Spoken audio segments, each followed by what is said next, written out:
So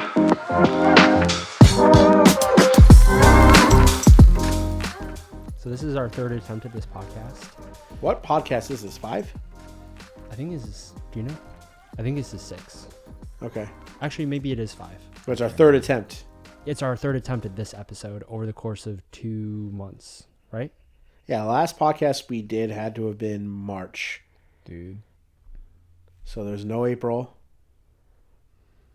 Most of May. Do you think there's something to, that phrase, third time is a charm? We'll find out if you're listening to this iteration of the podcast. Like statistically, is third time a charm? Third time charm, is that a thing? I wonder. And they also say like bad things come in threes. So, do they say yes. They do say that. I didn't know that. I didn't know that they said that. So there's something about 3. Who is they? I don't know, but they know. So what are we talking about today?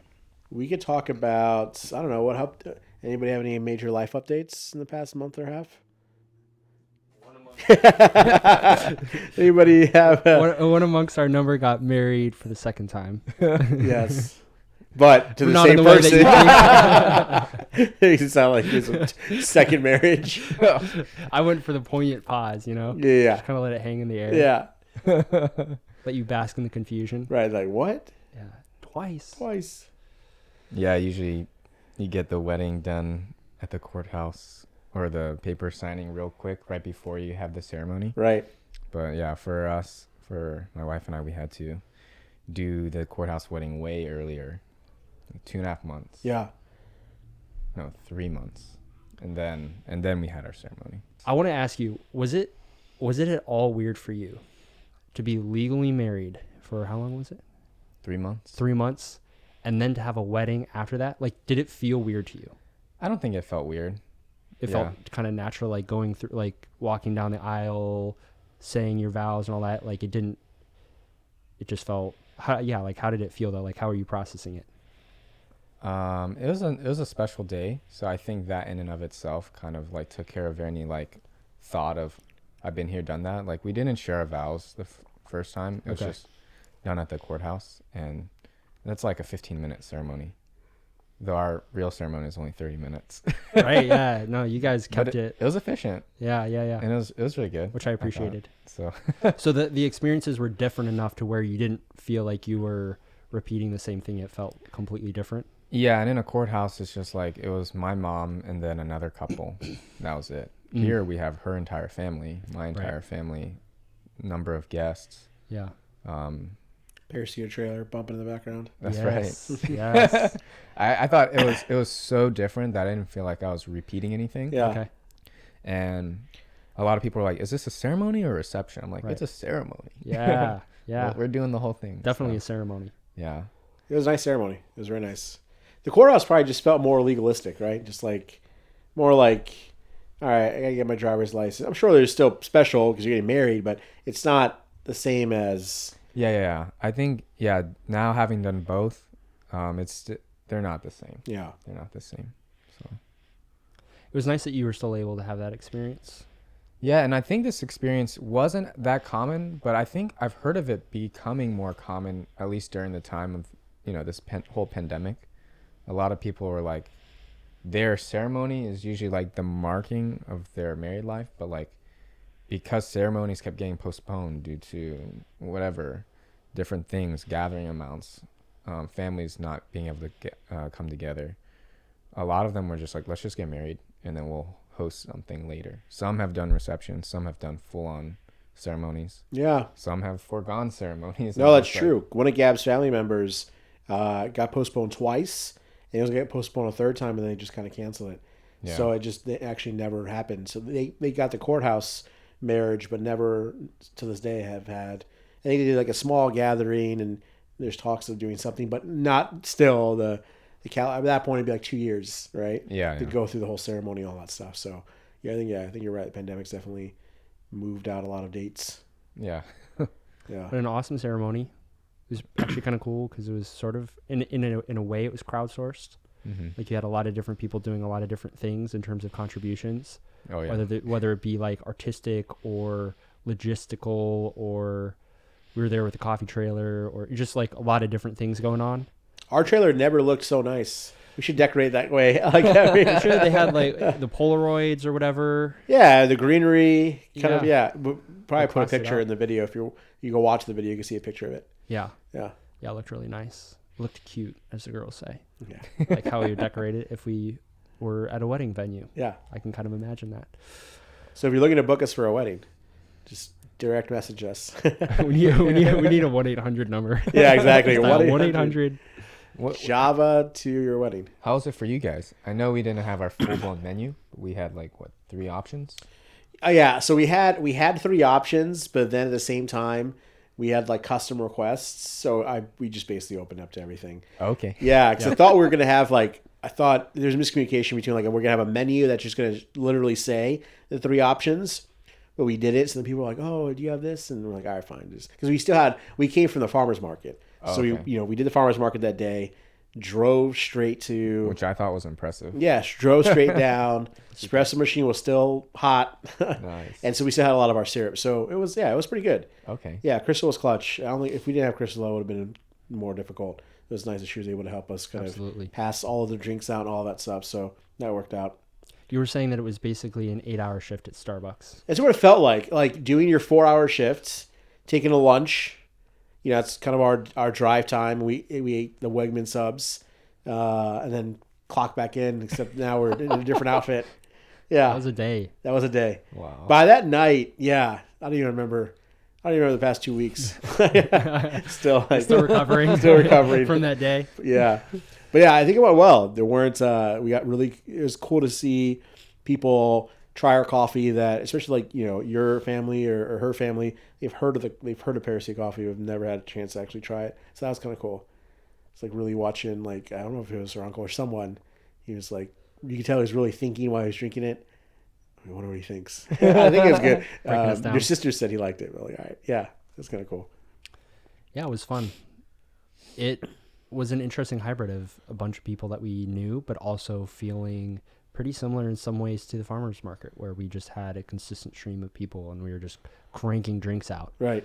Wow. And the market before that was our best market ever. So it was busy. So it was just back to back. Right. Wow. But yeah, my hands were so espressoed up just from knocking pucks out and cleaning portafilters and all that stuff that it looked like I had like the fake tan Oh, really? stuff on my hands. Yeah, like every Saturday it like takes a couple of days to wash back out. Wow. But yeah, I thought it was fun. I thought it was fun doing it at a semi-private event. I mean, it was a private event, but I mean, it's big enough to where it feels like you're kind of doing it for the public. Right. Yeah, 150 people. Yeah. Pretty good. Yeah. So it felt good to have the trailer in a near done state for the event, minus the lights, and we're always going to be improving it in terms of storage and aesthetics and everything. But yeah, other than the lights, a couple zones of lighting that we still need to put in, it was pretty much in its final state. So that felt good. Nice. Getting our reps, for how it'll feel when we're out on the road, which should be pretty soon. Yeah. I almost want to try a test run like next week. Oh, just pull it somewhere and set up and just feel it out. Yeah. Okay. Yeah, at this point, we're like amateur electricians Yes. putting those lights in. But so far, it's worked. So that's something. Wow. That's such a good feeling of literally turning the power on and like seeing the lights turn on. Like, yes, it works. It is Yeah. super gratifying. Yeah. Because when you don't know, you don't have any reasonable certainty that it's going to No. work. No. It's not something that we've done 100 times and No. yeah, it works because I Right. know what I'm doing because I've done this over and over. All right. You're just hoping that every point along like the 10 connections or 20 connections in the chain all work out, and then you end up with light at the end. So that's a good feeling. And then since we did our last podcast, we also released a new menu for our seasonal drinks. That's right. So we were talking about that last time, but nobody got to hear about that.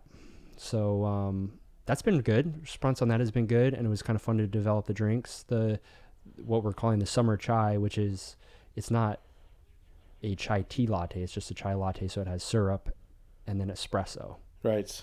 and milk. Obviously, it's a latte. Kind of developed that with the wedding in mind. Because actually, I don't know the story on that. What was the story with you two, your wife, and the Masala chai? chai? Oh yeah. Well, a few things. Like we both really like Indian food. Okay. So that kind of got us interested. Oh yeah, another one was the night of our engagement. We were in Chicago. We went to this like celebratory thing. That it's like a Christmas town, but like a German festival that they put on for a month in Chicago. That's cool. A in the month. winter. Wow. Yeah, and then we went there at night, and it was like super cold, but everyone's selling hot chocolate except one stand was selling chai lattes. Oh, that sounds nice. So we got that.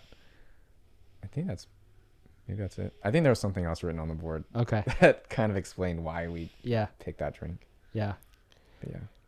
Yeah, cold weather and chai sounds really good, but so we called it summer chai, and people have been asking us, Why is summer chai? What is summer chai? It sparked a curiosity, didn't it? That's why. That's what we No other reason besides that. You just proved why. Yeah. No, but ours is definitely more on the peppery side.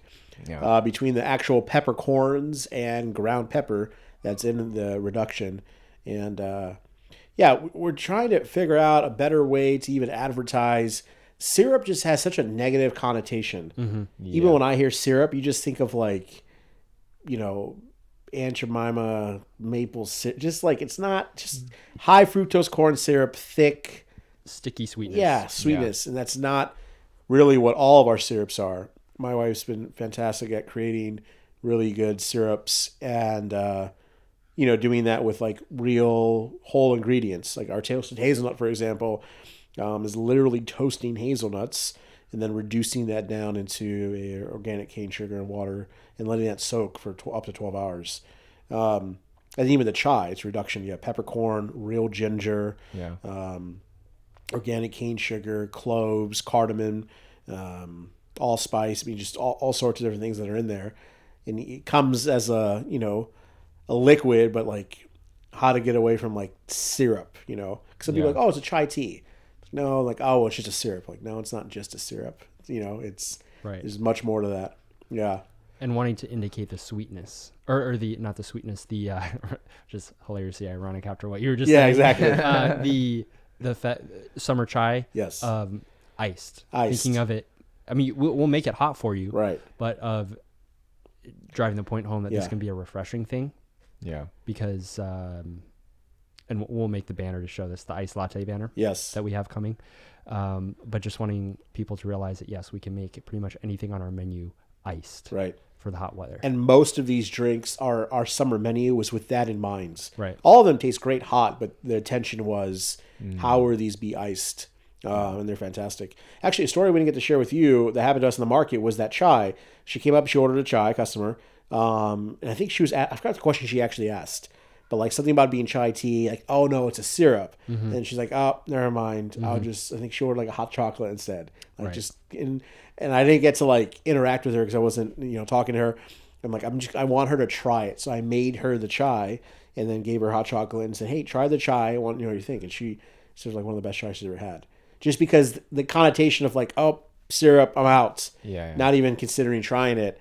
So it's like, I wonder how many times people have that connotation of mind, even looking at the menu and how to break that, just taste and see type of mentality. Because it is, once you taste it, you realize, okay, this is not a, it's not your Starbucks chai by any means. Yeah. Well, you made her, it's like a different thing. It's a decaf chai.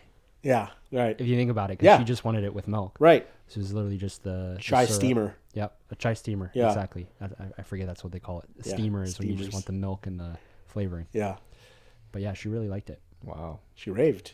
Yeah. Yeah. She raved. She literally raved the rest of the day. Yeah, she was like, whoa, my gosh. Yeah. I was like, sweet. Thank you.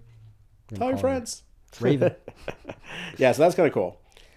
So what is our menu? We have toasted hazelnuts, the summer chai, lavender vanilla. Now, okay, lavender, I don't know if everybody knows, Michael's not a fan of lavender. No. Right? I just have a very strong association with Basically, lavender anything to me just says like baby shower. Yeah. Or something.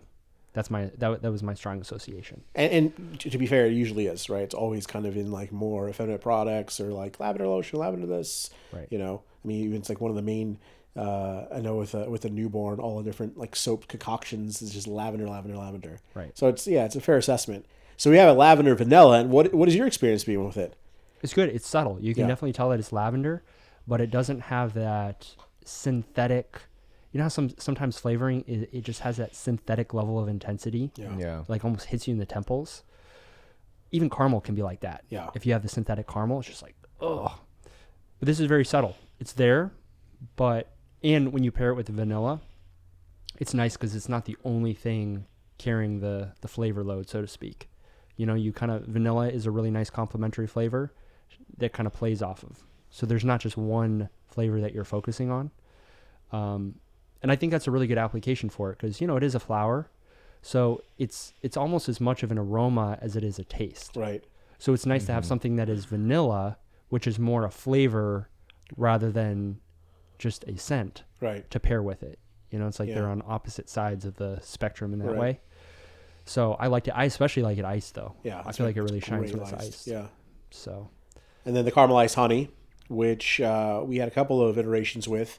Literally caramelizing the honey to give it that, more, I guess you could say in a subtle way, more of a char taste to it. You know, kind of like your Maillard effect of grilling, just kind of gives that extra char. It's good, really good iced with milk. I haven't tried without milk yet, but I know with whole milk, it's great. That's probably our most subtle syrup, I would say. Yeah. It's there, right? But it's just very. I don't know if there's any better way than I can say it other than just subtle. Right. It's there, but it doesn't really beat you over the head with any particular flavor. Yeah, it's not caramel honey. No. That's why it's a caramelized. Just a little bit. Yeah. Yeah. We use raw honey, so it kind of has some of that. I don't know. Bro, I'm going to start saying words that make it sound like something it's not. But I was trying to think of a word of like mushroomy or this is all off the record. I know this is a podcast, but this part that I'm saying is off the record. Yeah. Okay. Plug your ears. Yeah, plug your ears or take your earbuds out. If you're judgmental, if you're a judgmental person, just don't judge me on this. Yeah. The raw honey, it has like an earthiness or a almost just a vaguely mushroomy quality to it. I don't know how to describe vegetal? it.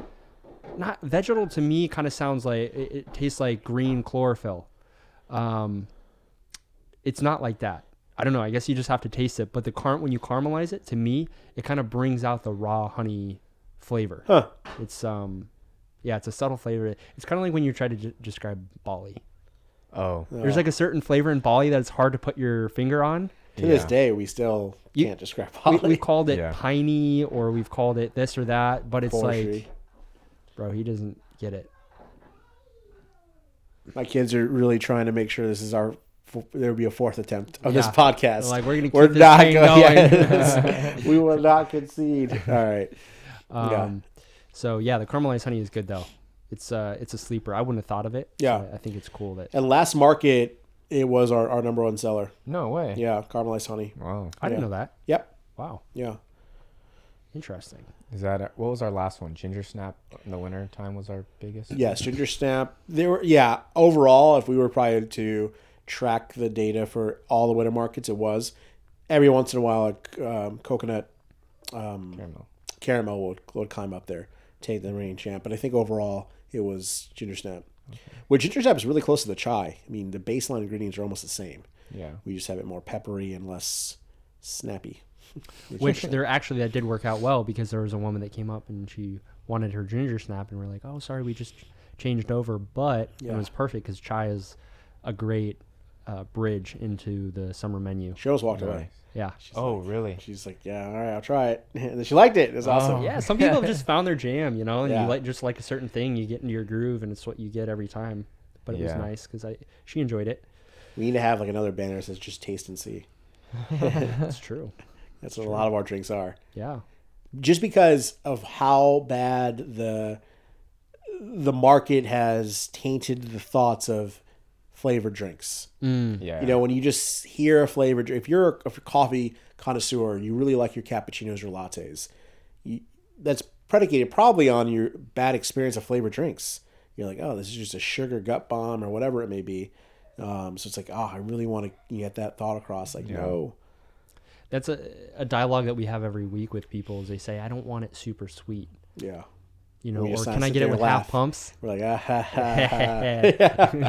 It's not sweet at all.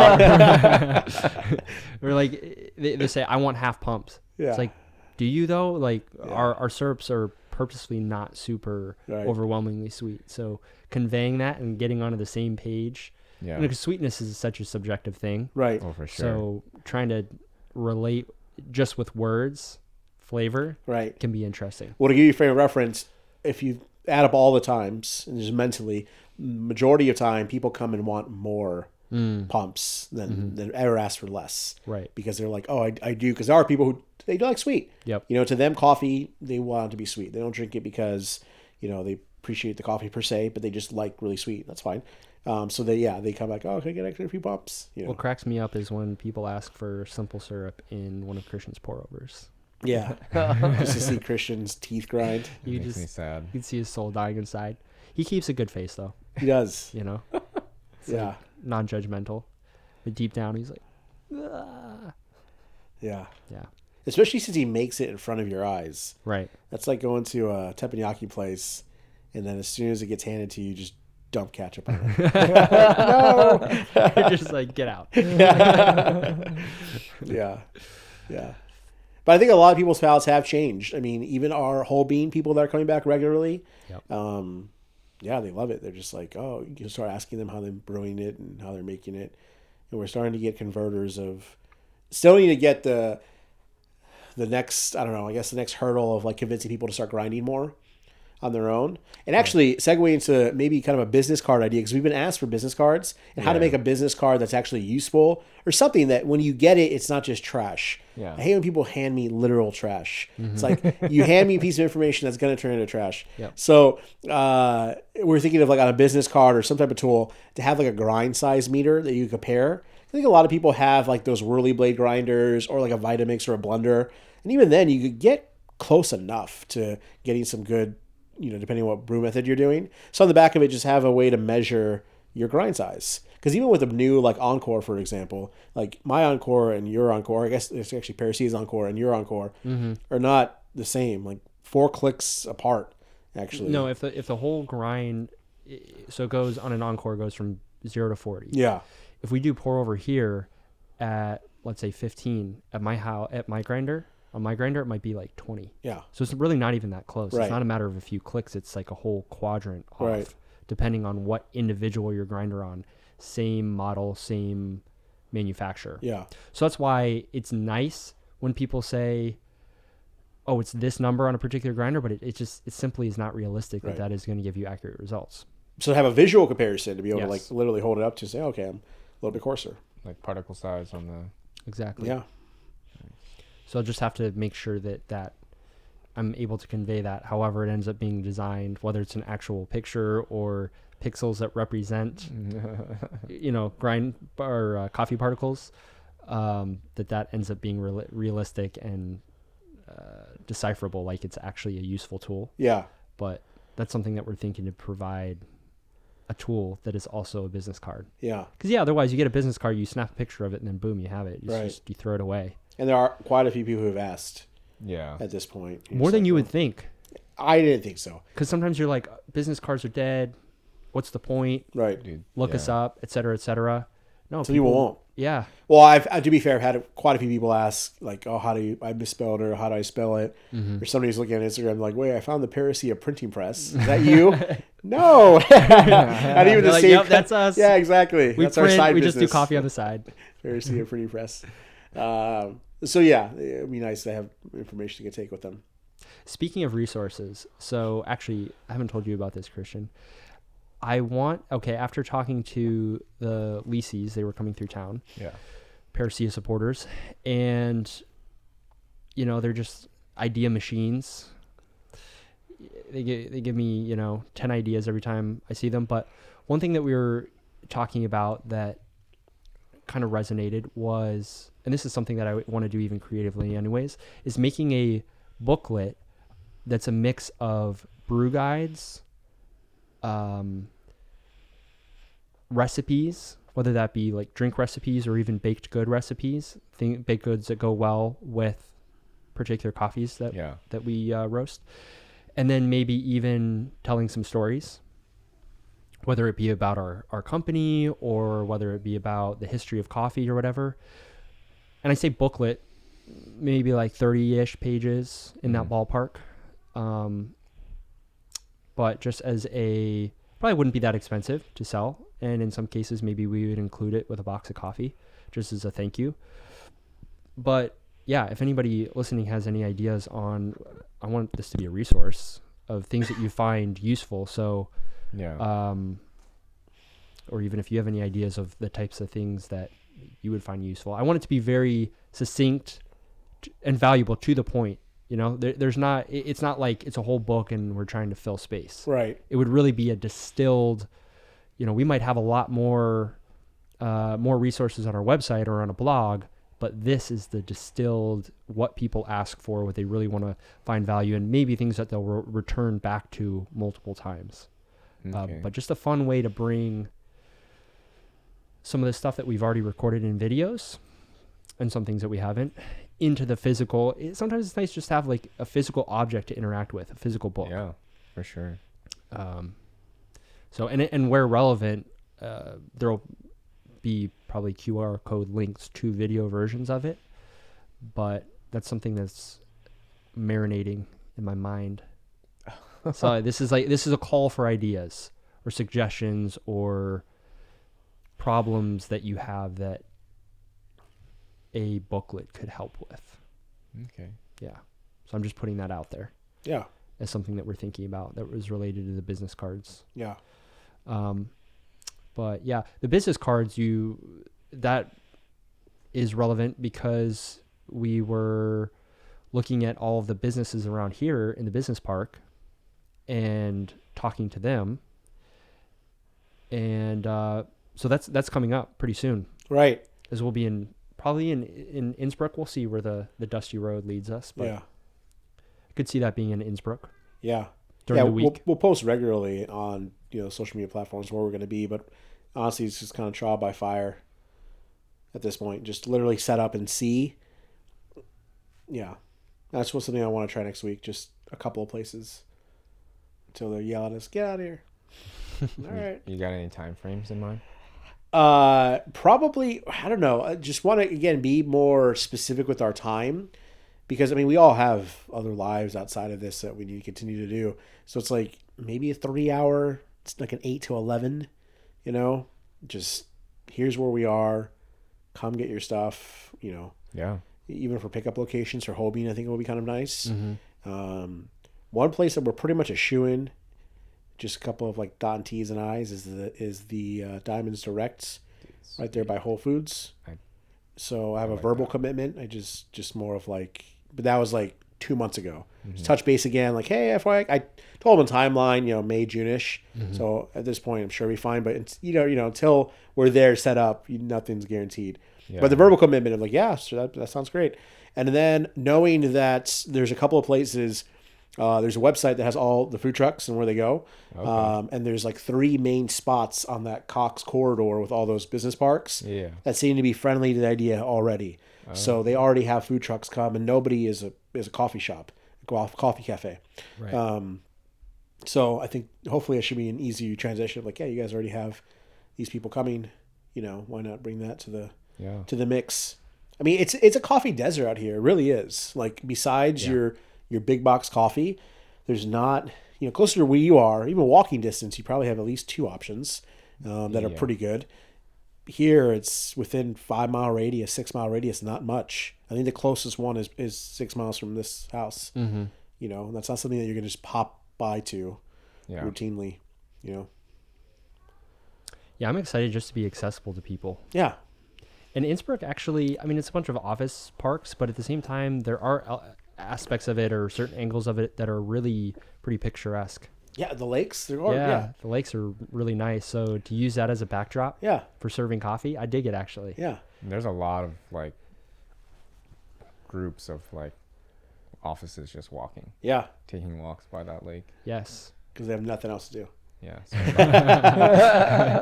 And you get some people from the neighborhood surrounding, probably. Yeah, I walked it once just when I dropped my car off in the mechanic and walked around. It was nice. Yeah. Yeah, Yeah. So to be part of that circuit. right. Well, There's now coffee? there's more multifamily. We have that one going over by the post office, and then I don't know, whatever the street is. There's that one that just opened up, luxury apartments. So now it's kind of multi-use.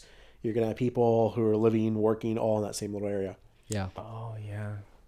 Yeah, that's going to be interesting. I don't know how many people are going to end up in those apartments, but that's a good little cluster of folks. Right. Pretty close. Yeah, what else? We do have more, changing topics, we do have more single origins coming. Yes. We didn't want it to be this long, but I think we've had some pretty good explorations in our blends. Right. Really dialing those in, creating a new blend in harmony. That's been great, but definitely excited to get back into. It's been a minute since we really got to dive in, like profiling and just experiencing new coffee, Right. It's been a while. single origin wise. Mm-hmm. So I'm really, really excited to get back into that. Get a good African coffee, get a good Central South American coffee. Maybe two. Maybe two. I think we could do two. Yeah. In our next order. Yeah, because we got Bali restocked. Blends are on point in terms of stock. So, yeah, if we could swing three, man, that would be like birthday. Yeah. Happy birthday. Birthday to presents. Parousia. Happy birthday to us. But, yeah, so that's coming soon. That'll be Cold fun. brew is back. Oh, yeah, cold brew is back by, I don't know if I can say popular demand, but by some sort of demand. Yeah. We definitely have people asking about it. Right. Have been asking about it for like the past month. Right. The second that the weather exceeds 59 degrees. Yes. It's Cold brew is brew? back. Yeah. So we'll be going back to our roots. Yeah. It seems like it hasn't been that long since we were just exclusively doing cold brew and then a little bit of pour over on the side. That's how we got our start at the market. And so it's I don't know. It just brings some perspective to be revisiting that now. It does seem like a Remaking lifetime little ago. batch. I Yeah. remember like the first market, just pulling up, not knowing anything. Our table set up and Being up all night, so anxious, like, oh, Yeah. how's this gonna go? Yeah, Yeah. the first few nights or the first few weeks of the market were definitely, and then there were a few nights subsequently where our setup changed. That also, at least for me, were anxiety inducing yeah, because you show up and it's all on the line, and there's just all these little details that have to work out yes, Yeah. in order to, or even just things that you have to remember. right, There's a lot of, you can have everything, even the generator, but if you forget one power cord, right, it doesn't matter right, because you have no power for anything that you did remember. right. So, anyways, yeah, looking back on that, it does seem like a lifetime ago. Yeah, But we are bringing the cold brew back, and so it'll be part of our summer menu. So we'll see how that goes. See how many people request it because it is on the menu. yes. And there are those cold brew fanatics out there. Some people exclusively. That's just all they drink. Yeah. It's cold brew. That was actually me at Cartel. For whatever reason. I don't know why. For some reason, I heard that cold brew is really good, and that's just what I always ordered. Or less acidic. Some people. Yeah, point which it is kind of weird because I don't think at any point less acidic has been something that I really valued all that much. Like I didn't start out by drinking bad coffee. Like when I moved to Charlottesville, I kind of just jumped into fairly high quality coffee, and it was pretty obvious to me at the beginning. Maybe I didn't know that much, but I did know coffee that it's like, I'm not drinking that. I did not come into it of like, oh, I started out as Folgers and was drinking that for a while. And then I upgraded, what I jumped into was already, pretty decent quality. Yeah. And it wasn't super, super dark. So I don't know why I was drinking cold brew, but I just remember hearing about that. And then It was a phenomenon. yeah, Because again, the big box stores took it. Just everybody cold brew. yep.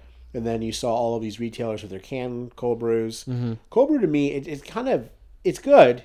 Mm-hmm. It's a little one-dimensional. Yeah. You know, it doesn't have, if you start with decent coffee, most cold brews are kind of similar. Yeah. Because you just get that, the cold brew taste. And that's just based on the brew method, you know, of how you make your cold brew. Yeah. If your coffee is like a full circle. Yeah. In terms of flavor, you get cold brew is like the outer diameter, like a band. You know, it's like a crescent moon on the outside. Yeah. All that other stuff, it doesn't really come out in the cold brew. Yeah. But you get a nice mellow exterior of the flavor. Right. Yeah. And that's enough, and that's pleasant for most people. Right. Especially those who are like, I want caffeine. Yeah. Oh, Because yeah, that's your jam then. Right. Because you get lit up with 16 Concentrate. ounce of cold brew. Yeah. You just, Dude, I still can't believe though that I would go there at 8 p.m. Yeah. and drink cold brew. Bro. I mean, that is gnarly. that is pretty gnarly. I don't think I could do cold brew like that, or even coffee. Espresso is weird though. Espresso doesn't do a thing to me. Yeah, we need to look at it's such a nerdy topic, but it is, I think, of interest to most coffee drinkers of like, why does coffee brewed in different ways have such a different effect on you? Like, why, when I have a pour over, do I feel, you know, kind of a sense of slight euphoria, but it's nothing, I don't feel like jacked up. Mm-hmm. If you make a mocha pot though, bro, that's like if you put a syringe of, Right. You start seeing things. yeah, man, it just like, I feel like my heart palpitating. It's intense. Oh, You drink espresso, it's like that, but it's not quite as intense, at least to me, yeah. as mocha pot. Like I'll feel a little bit of a jump when I have a shot of espresso. Anyways, they're all coffee, they're all caffeine, but somehow the way that they're brewed has a different effect on your body Yeah. in terms of having either a mellow or a sharp impact Right. on your system. Yeah, because I can drink 10 o'clock at night, drink a latte, conk out, drink a problem. pour over, be up Not for happening. another 4 hours. Yeah. Yeah. It's weird. Yeah, man. So anyways, I used to be, all that to say, I used to be a cold brew drinker, now that I actually think about it. But I don't know. To me, honestly, maybe cold brew is better than a lot of drip coffee. So maybe that's why I was doing it. Convenience, speed Convenience. of service is nice. I mean, you literally That's get it true. right then and there. Yep, you order, Yeah. they turn around, boom, into the cup, Yeah. and you get it. And I was in Arizona, which tends to be really hot, so you do want something iced. Right. Typically, you're not doing iced drip. No. I don't see that so much. Kind of doesn't really make sense. So maybe That's true. I think that all those reasons are why. Yeah. It's my daily drinker. But yeah, what else do we have to tell the people? Come find us when our trailer's out and about. Yeah, please do. Yeah, it'd be nice to get to talk. Because the market is a unique experience because, thankfully, I'm not complaining, I love it, we are crushed. Mm-hmm. So there's almost zero real customer interaction. You get to talk to people quite a bit as a pour over. Yeah. But even then, like if you have like 7 pour overs lined up, you're pretty dialed and focused. Right. Yeah. It's not much talking you're able to do. So I'm really hoping that, of course, we love the business, be busy, but it'll be nice just to get to talk to people. Yes. Get to talk to our customers and kind of share stories, educate, teach them about the methods and why we have the coffees we selected. So I'm looking forward to that aspect. Yeah. Because we haven't got to experience that in quite a while. No, you're right. Yeah. And I think even with the espresso, that's a little bit more possible when you're not slammed. Mm. I do think it's possible. Yeah, absolutely. Because we could be making drinks, but you're still conversing. Right. But when you have like a queue of 30 drinks or 20 drinks, it's like you can't. Right. See straight. At the market, it's like at the market, the only interaction I feel like we have is like the voice of God. You're just like the person that's just in the shadows making the drink, and then like you hear Crystal talking to somebody, and you like know the answer to a question, so you're like da da da da da. Yeah. Like the voice just speaking out of up on high. Oh, yeah, from behind the espresso machine. Yeah, but the rest of the time we're just trying to crank drinks out Right, as quick as possible. Yeah. So it's not really the slow, nice, consistent interact with people. What do you want? How are you doing? Type of thing. Or even following up. Like I really like to know people's genuine, especially with all these new syrups. Like, what did you think? And there's no way to do that at the farmers market. So it'd be cool to make some drinks for people. And Yeah. we think, Yep. So okay, hopefully we're on a more regular upload schedule now with these podcasts. I mean, we do it when we can do it, but hopefully this is the first of a more consistent batch of podcast. Maybe we'll just 5 2-month hiatus, 5 2-month. Build up the demand. Yeah, exactly. Consistently inconsistent. Yeah, no, that's good. It's awesome. I'm glad that people are enjoying them. Yes. You know? Yes. Cool. And as Yeah. always, we want to know what everybody likes hearing about. I know there is an element of just getting to hear what everybody's up to, and that's really great. But we're definitely open to talk about topics or, address questions that people have or Amateur comments. electricians out there, we have some tips. Yes. Yes. Hit us up or we'll hit you up depending on. Exactly. we might need the help more than you do. Exactly. Awesome. Yeah. All right. Until next time. Adios. Adios.